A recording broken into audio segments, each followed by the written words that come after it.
In the National Library of France, in Paris, there is a collection of notebooks kept under conditions that resemble those of a cursed treasure. They cannot be touched without protective clothing, and visitors must sign a liability waiver, aware of the risk they are taking. The notebooks are stored in lead-lined boxes because, more than a century after their owner's death, they continue to emit an invisible poison. They are dangerously radioactive. These are the notes of Marie Curie. The pages contain the formulas and thoughts that initiated the nuclear age, but they are also impregnated with the remnants of the element that immortalized her in history and that, silently, sentenced her to death. The story of Marie Curie is not just about the genius of a scientist, but about a dangerous and intimate relationship with a force of nature that she herself unleashed. A force that shone with the promise of a miraculous future, while charging an invisible and fatal price. How did the discovery that gave her immortality also lead to her death? To understand, we need to go back to the beginning, when she was just a young woman with an impossible dream. In the late 19th century, Warsaw was a city under the rule of the Russian Empire. Polish culture was suppressed, and higher education for women was more than a luxury. It was a forbidden fantasy. In this setting of oppression lived a young woman named Maria Skłodowska, the daughter of teachers. She inherited an insatiable curiosity and a stubbornness that would become her greatest weapon. In a Poland that tried to erase its identity, Maria attended the Floating University, a secret and clandestine institution that offered education to women, an act of intellectual rebellion that could cost her freedom. But her appetite for knowledge was greater than the secret universities of Warsaw could satisfy. Her dream was Paris, the cultural and scientific center of the world, and the Sorbonne, the university that could give her the answers she so desperately sought. At the age of 24, with the little money she managed to save working as a governess, Maria made the long journey to France. Arriving in Paris, she enrolled at the Sorbonne and became Marie. Life was hard. She lived in a freezing attic, often surviving on just bread, butter, and tea. There are accounts that, during the harsh winters, she slept with all the clothes she owned to keep from freezing. But none of that mattered. For the first time, she was in a place where her mind could be free. Her dedication was absolute.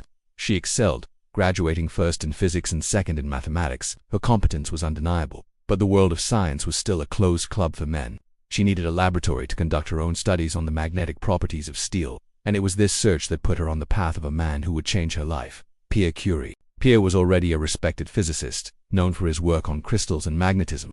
He was an introverted man, entirely devoted to science, who had given up on finding a woman who could share his passion. When he met Marie, he found not only a mind equal to his own, but a twin spirit. The conversation between them flowed from science to worldviews. The attraction was both intellectual and emotional. Pierre wrote to her saying it would be a dream to spend life by her side, hypnotized in our dreams. Your patriotic dream, our humanitarian dream, and our scientific dream. They married in 1895, forming one of the most important partnerships in the history of science. The catalyst for the journey that would define their lives came from an accidental discovery in 1896 that physicist Henry Becquerel, while studying phosphorescence in uranium salts, noticed that they emitted a mysterious type of ray, capable of marking a photographic plate even in the dark, without any stimulation from sunlight. It was an energy that came from within the element itself. No one knew what it was. It was an anomaly, a laboratory curiosity that most scientists ignored. But Marie, seeking a topic for her doctoral thesis, saw an unexplored territory. She decided to investigate these rays. It was the choice that changed everything. The first challenge was finding a place to work. The Sorbonne did not offer them a real laboratory. What they got was a shed in the back of the School of Physics. It was an old dissection storeroom, with a glass roof that leaked when it rained, became a greenhouse in the summer, and a freezer in the winter. It had no proper ventilation, a flaw that would prove fatal years later. It was in this makeshift and precarious place that the most revolutionary work of the 20th century began. Using an electrometer invented by Pierre, Marie began to measure the intensity of the uranium rays and, in a short time, made a fundamental discovery. The intensity of the radiation was proportional to the amount of uranium and was not affected by any chemical or physical change. The energy came from the atom. Her next hypothesis was even bolder. If the energy came from the atom, perhaps other elements also emitted it. She tested all the known elements and found one, thorium, that behaved like uranium. But the big surprise came from an ore called pitchblende. Pitchblende was the main source of uranium, but Marie noticed that the raw ore was much more radioactive than the amount of uranium it contained could explain. The conclusion was logical and, at the same time, unbelievable. There had to be something else in the pitchblende, a new, unknown, and extremely powerful element. Pierre, seeing the importance of Marie's research, abandoned his own work to join her. Together they embarked on a hunt to isolate this mysterious element. They just didn't know that the search would require years of exhausting work in terrible conditions, processing tons of the ore in a physical effort that more closely resembled that of factory workers than scientists. The spark of curiosity had been lit. Now, they prepared to dive into the darkness to find its source. The work in the shed was brutal. For 4 years, Marie and Pierre Curie lived amidst chemical vapors and/or dust. They processed, boiled, and refined tons of pitchblende, a monumental physical effort to isolate fractions of a gram of an unknown substance.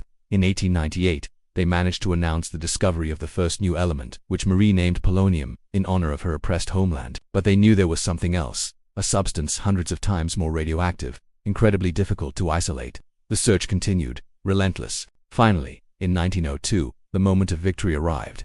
They managed to isolate a decigram of pure radium chloride, and it was then that the true magic revealed itself. In the darkness of the laboratory, the substance emitted its own light, a ghostly and constant blue-green glow. Marie would later describe these lights as luminous fairies. The exhausted couple would go to the shed at night just to admire the glow emanating from the flasks and tubes. It was the reward for all the sacrifice, a light that seemed to come from another world. They did not know that this beauty was the visible manifestation of a force that was, atom by atom, bombarding their bodies. Marie carried tubes of radium in her lab coat pockets, fascinated by the energy they emitted. The poison was so beautiful that it became a constant companion. The discovery of radioactivity in radium shook the foundations of physics. The idea that an atom could disintegrate and release energy on its own was revolutionary. The fame of the Curie couple exploded. In 1903, they, along with Henri Becquerel, received the Nobel Prize in Physics. Initially, the committee planned to award only Pierre and Becquerel, ignoring Marie's contribution. It was Pierre who protested, stating that the prize would make no sense without her, who was the original researcher.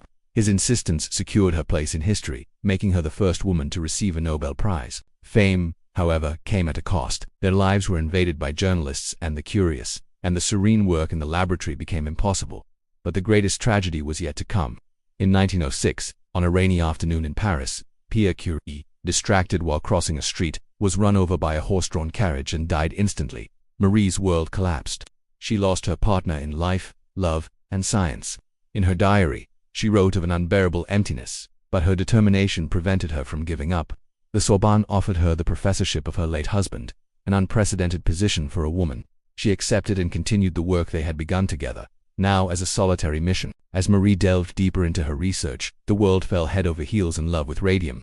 The substance she discovered became the first major marketing phenomenon of the 20th century. Because it emitted energy, people assumed it was a source of life and vitality. Radium was incorporated into an absurd number of products: beauty creams that promised radiant skin, toothpaste, miracle tonics that promised to cure everything from arthritis to impotence, and even chocolates and bottled water. People drank radium and put it on their faces, believing they were consuming the very essence of life. The light that fascinated Marie in her laboratory was now sold as a promise of eternal health, spreading the invisible poison into homes around the world. The new era had arrived, bright and full of promise, but its shadow was already beginning to lengthen. While the world marveled at radium, Marie Curie's body was silently beginning to register the cost of her discovery. The chronic fatigue she felt was attributed to overwork. The burns and sores on her hands, which never fully healed, she saw as marks of her dedication, almost like medals. Her health deteriorated slowly and steadily, but in her mind, the cause was unthinkable. She, the world's foremost expert on radioactivity, was one of the last to accept its deadly dangers. Her creation was too powerful, too promising to be seen as an enemy. In 1911, she solidified her legacy by receiving a second Nobel Prize, this time in chemistry, for the isolation of pure radium. She became the first person in history to win the prize in 2 different scientific disciplines, a feat that remains rare to this day. Her dedication to science was not just theoretical. When the First World War broke out in 1914, Marie saw a practical and humanitarian application for her research. Knowing that X-rays could locate shrapnel and bullets in wounded soldiers, she developed mobile radiography units. With the help of her daughter, she equipped vehicles with X-ray machines, creating what became known on the battlefronts as the Petites Curies or Little Curies. She not only organized the project but learned to drive and went personally to the combat zones, operating the machines and training nurses. It is estimated that more than 1 million wounded soldiers were treated with the help of her units. Marie Curie, already weakened by radiation, exposed herself even more to save lives, using the same force that was consuming her to heal others. After the war, Marie was a legendary figure, but her health was in ruins. The massive and prolonged exposure to radiation finally took its toll. Her eyes were the first to fail severely, with the development of cataracts that left her nearly blind. Her body aches were constant, and a persistent ringing in her ears tormented her. She continued to work, but the vigor was gone, replaced by a visible fragility. In the 1930s, her condition worsened drastically. She could no longer get out of bed, suffered from high fevers, and felt terrible pain in her bones. For a long time, doctors could not give a precise diagnosis. Finally, On July 4, 1934, at the age of 66, Marie Curie died. The official cause was declared as aplastic anemia, a rare disease in which the bone marrow stops producing blood cells.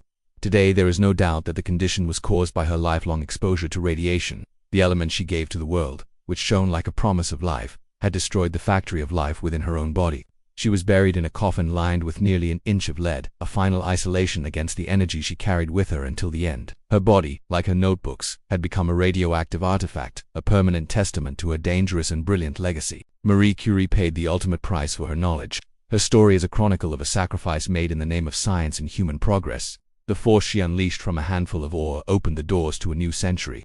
Radioactivity allowed for the development of cancer treatments that saved millions of lives and gave us nuclear energy, an immense source of power. But this same force also gave us the atomic bomb, the most destructive weapon ever created.